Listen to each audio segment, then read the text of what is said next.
A few years ago, I was in a car accident.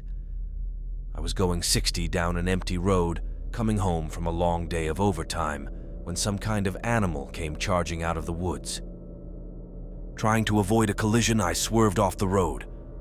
My front left wheel got caught in a ditch, sending the entire vehicle careening off the road, only to smash into the trunk of an ill-placed black walnut tree, driver's side first. I have this vague memory of blinking lights and vague shapes in the distance. I was so cold. But at the same time, it was so unreal. I couldn't even understand what had happened. I was brought into emergency surgery. My left arm was literally hanging by the thread of my jacket. It had come off clean by the socket. According to the surgeons, I was lucky. Most of my shoulder was intact, so it became a matter of salvaging what they could. The cut had been clean. I did suffer some whiplash damage to my neck and lower back, but considering I could have easily died or gotten paralyzed, losing an arm was considered mild. Looking back at it, I am inclined to agree.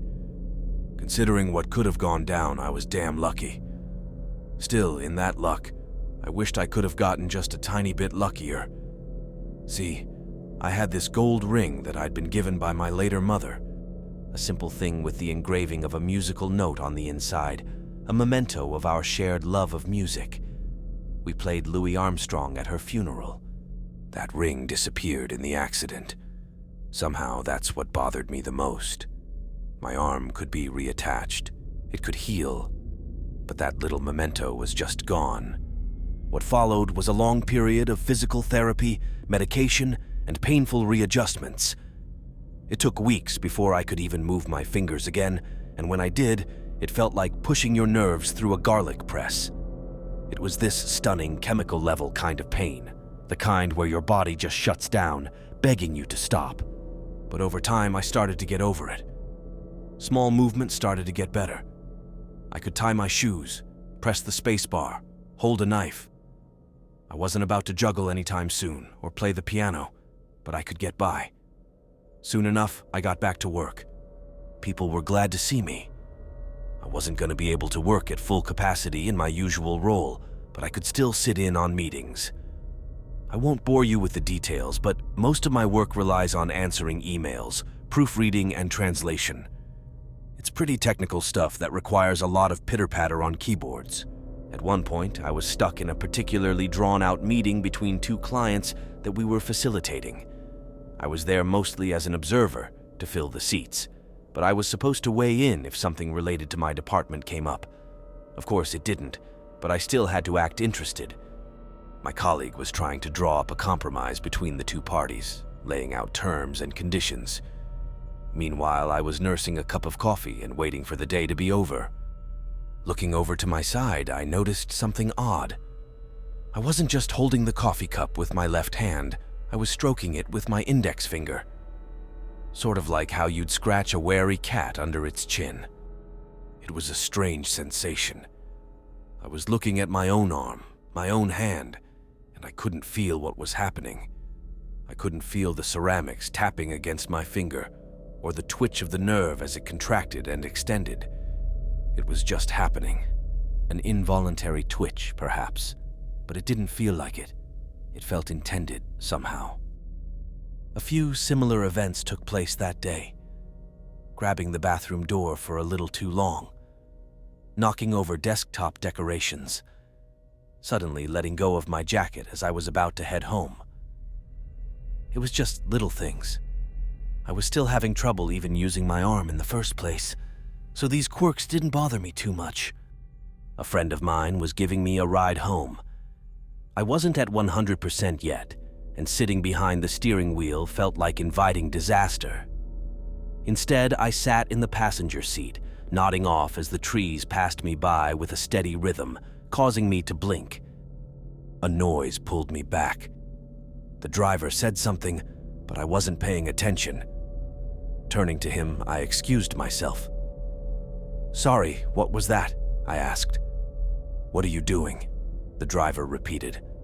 I looked over. My left hand was wrapped around the parking brake as if ready to pull. I forced myself to let go. "Nothing," I said. "Sorry, I don't..." "It's nothing." "Right." He nodded. "Just don't do that." "Yeah," I agreed. "Yeah, no, sorry." That night I was exhausted. It felt like my lungs had been robbed of breath. I felt weak and trembling. I was cold, yet feverish, famished, but without an appetite. I went to bed early, face planting into the pillow. I had horrible nightmares, none of which I can remember. I kept waking up over and over, not being able to discern dream from reality. My bed was soaked with cold sweat, sending shiver after shiver up my spine. By the early hours of the morning, a stray ray of sunshine burned my eyes open. I was lying on my side, looking towards the window, leaning on my left shoulder. The fingers of my left hand were moving on their own, and not just moving, but bent in every which way, as if lacking bones. They were vibrating, shuddering, like wounded worms fearing a predator. I grabbed my hand, and my fingers were back to normal. I could move them as usual. For a moment, I was doubting what I'd seen. It was one thing to experience oddities, but that was unreal. I must have laid there for half an hour, just expanding and contracting my hand, begging my body to work with me. I clapped my hands, cracked my fingers, and ran them through my hair. It was fine, nothing out of the ordinary, right? A couple of weeks passed without any serious peculiarities. I could even work a little. There were a few of oddities, like unknowingly grasping a warm cup, or my fingers pointing in all directions when in contact with cold water. Just strange little things that I could easily get control of. That was until one morning at work. We were out of coffee, so I was making myself a cup of tea instead. As the water came to a boiling point, I accidentally spilled some on my arm. The reaction was immediate. My arm whipped out to the side, throwing the pot across the room. For a moment, my arm looked like it didn't have any bones, rippling like a skin-covered liquid. It made me think of it not as a part of me, but as an alien thing attached to my shoulder. And for a brief moment, in the blink of a heartbeat, I could see my fingers grow and shrink, fingernails throbbing like a cat throwing up a hairball. Suddenly it stopped. Looking back, I could see one of my coworkers watching me from the other side of the room. She must have heard the crash. "You all right?" she asked. "Yeah, just got a burn," I sighed. I'll be fine." She side-eyed the broken pot on the other side of the room and nodded, not entirely convinced. As soon as she left, I looked down on my hand as if shying away from a wild animal. It was alien to me. It was something other. Coming home that night, I had a weekend ahead of me. I ran my symptoms through a couple of online services. While there are a few ways the human body can trick itself, like the alien hand syndrome or phantom pains, this was different. Physical properties do not rapidly change. Then again, maybe I was imagining it. I decided to do something crazy, an experiment. I wanted to recreate what had happened in the break room. I boiled up some water and poured it into a cup. I held my left hand over my sink, grabbing the cup with my right. I stood there, trying to calm myself. I wasn't insane. This was a rational thought that I had to play out in order to eliminate an outlandish possibility. I prepped a cold pack and ran the tap. Then, taking a deep breath, I poured some of the boiling water on my left hand. 12 fingers. My hand split into 12 fingers, lined with raw, open wounds. My wrist rolled, like a cobra fixing its eyes on a prey animal. This was no longer an arm. It was a nest of flesh-colored snakes. My mind blanked. I fell backwards, smacking at my arm as if trying to kill it. I couldn't feel a thing. It's as if all sense of touch ended at my shoulder. I crawled backwards on the floor, trying to wave my arm away, but it clung to me like a parasite fixed on my shoulder. Seconds later, a searing pain ran up my arm. Looking down on my hand, it looked as it always had. It was just a hand with a burn. I could barely feel it through the pounding in my chest. Every noise in the room was overshadowed by my pulse. I ran my hand under a tap and wrapped a cold pack around the wrist. It wasn't a bad burn, but it wasn't nothing.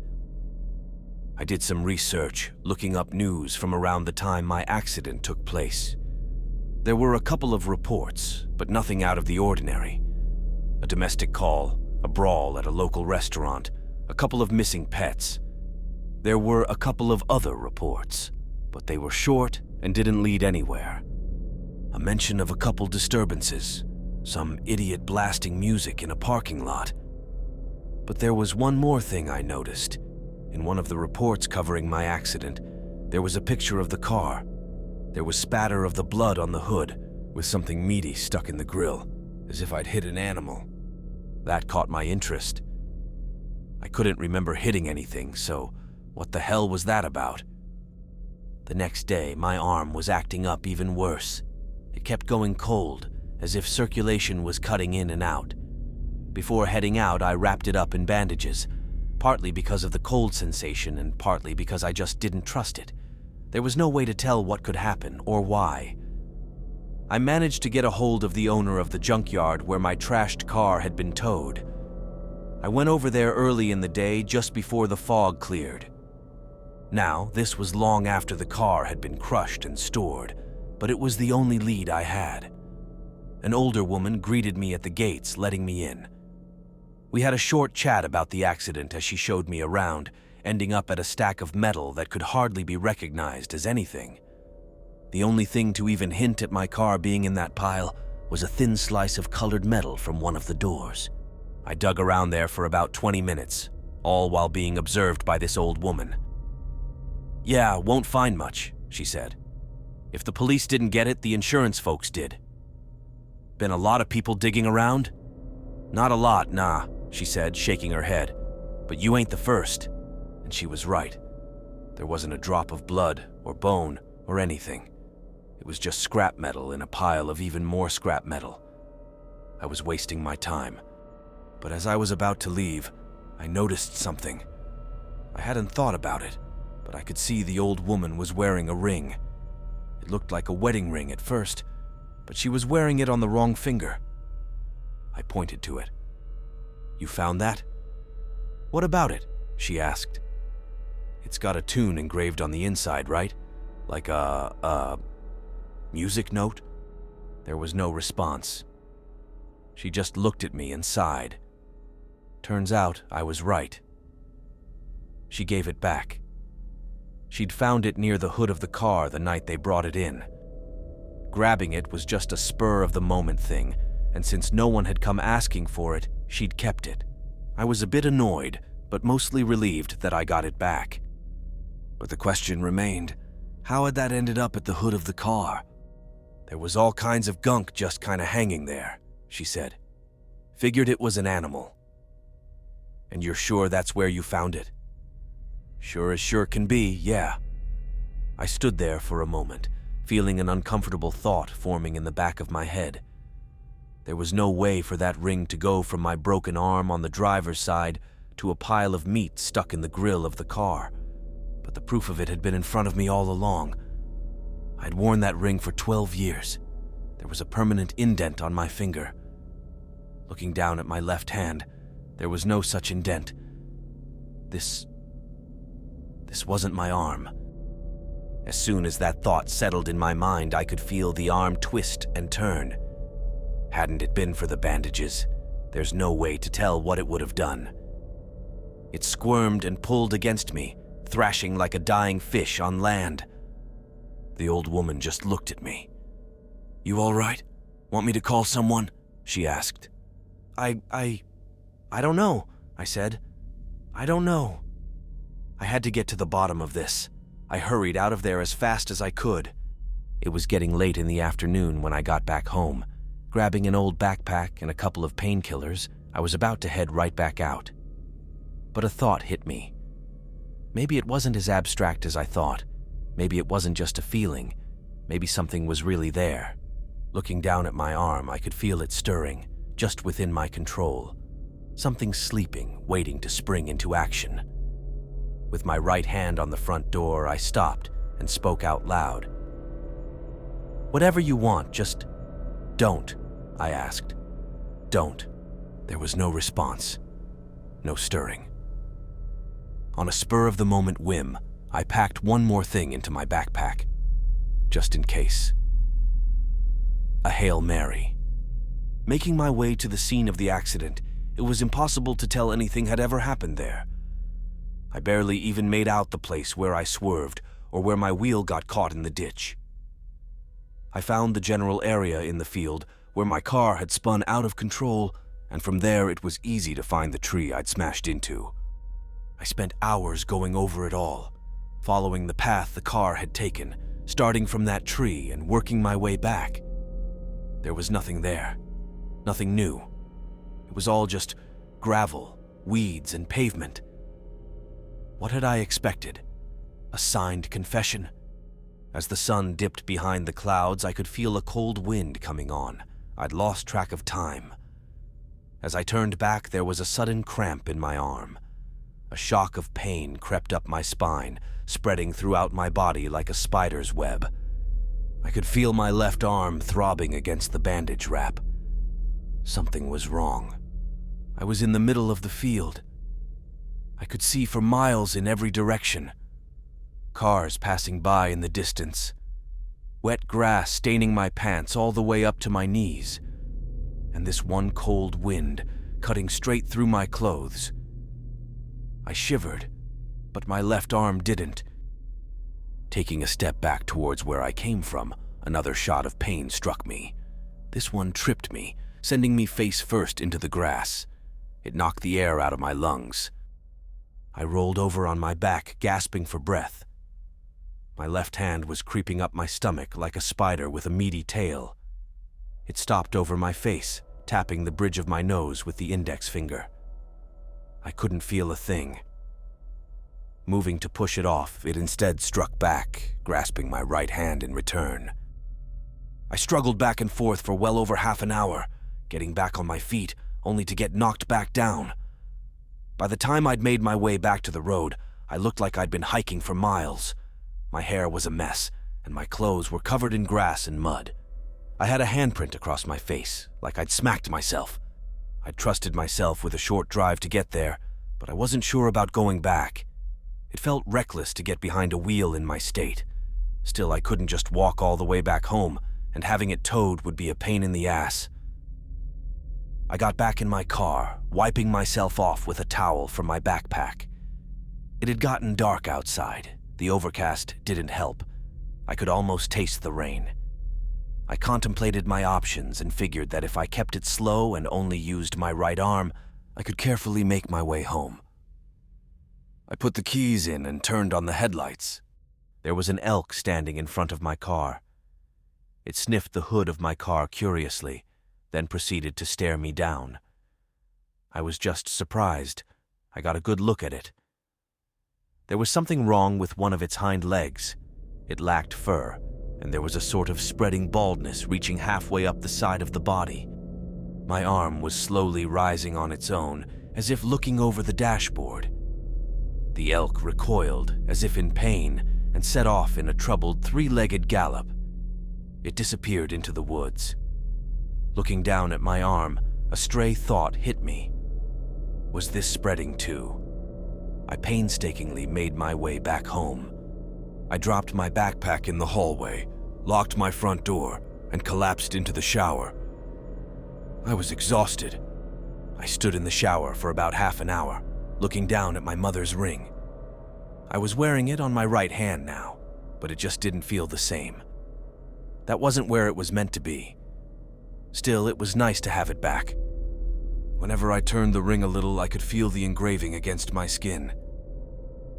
I got dressed and ready for a slow evening at home without any further drama. My arm wasn't acting up, but as I passed through the hallway, something didn't feel right. At first, I couldn't say what it was. Maybe the hum of an old lamp, or some air duct. I wasn't sure, but it was something. It had to be. I stepped up to the front door. There used to be a light coming from the hallway outside. That light was always on, and there should be a little light coming in through the peephole. But there wasn't. Had a fuse blown? I had a closer look. There was someone just outside my door. A click. My left hand had unlocked the door. The door flung open, knocking me back. A tall silhouette, close to 7 feet tall, pushed its way into my apartment. It was dressed in a sort of black poncho, covering its face with layers of bandages. A single frog-like eye stared me down as it pushed forward. I scrambled backwards on the floor. It was fast, damn fast. It stepped forward and reached for one of my legs, but I managed to pull away in time. I got back on my feet, barely managing to pull my left arm along. It was trying to grab a hold of something, as if to slow me down.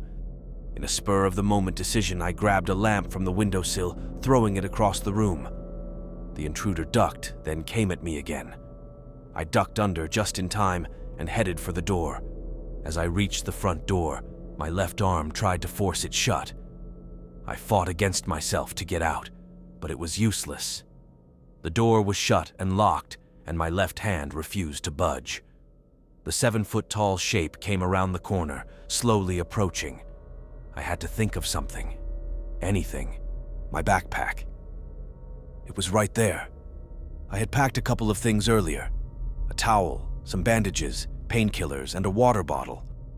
But I'd also packed some lighter fluid.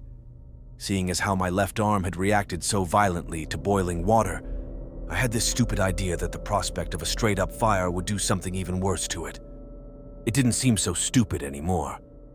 I grabbed the lighter fluid and sprinkled it on my left arm.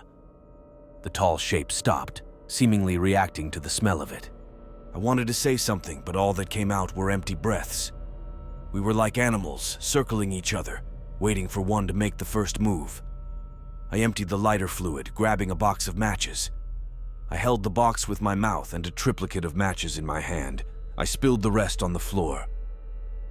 For a moment, we just looked at one another. A single inhuman eye peeking through the bandage wraps. The vague shape of 4, maybe 5 extremities at its side. How many arms did this thing hide under the poncho? A flash of realization came to me. This is what I had almost hit with my car, and with that I lit the matches. It leapt at me, but it was too late. The moment the open flame touched the skin on my left arm, it detached. The open nerves just let go of me, and the thing fell off my body. It squirmed on the floor like a dying animal, grasping at whatever its fingers could reach. Adrenaline forced me out the door. A heartbeat behind me, the 7-foot-tall figure scooped up my burning arm and pushed past me. Within seconds, it was gone, leaving me with an open wound in the stairwell, smelling of lighter fluid. One of the neighbors called for help. I didn't even notice how much blood I was losing, but it was bad. They sent me back into emergency surgery, this time without an arm to reattach. It was deemed that the wound was self-inflicted, a result of some stress-induced psychosis. I wanted to agree, but I saw what I saw. I've been trying to convince myself otherwise, but I lived this. This wasn't any other life but mine. I've since learned to live with a full prosthetic. It's not much, but I can trust it, and I can wear my mother's ring the way it was supposed to be. It's starting to make an indent on the synthetic skin. I don't like to think about what would have happened if I'd let that thing stay on. But just a couple of weeks ago, I got an answer. I was stuck in traffic, looking out over the fields, when I saw a group of elks in the distance. One of them had no fur, none at all.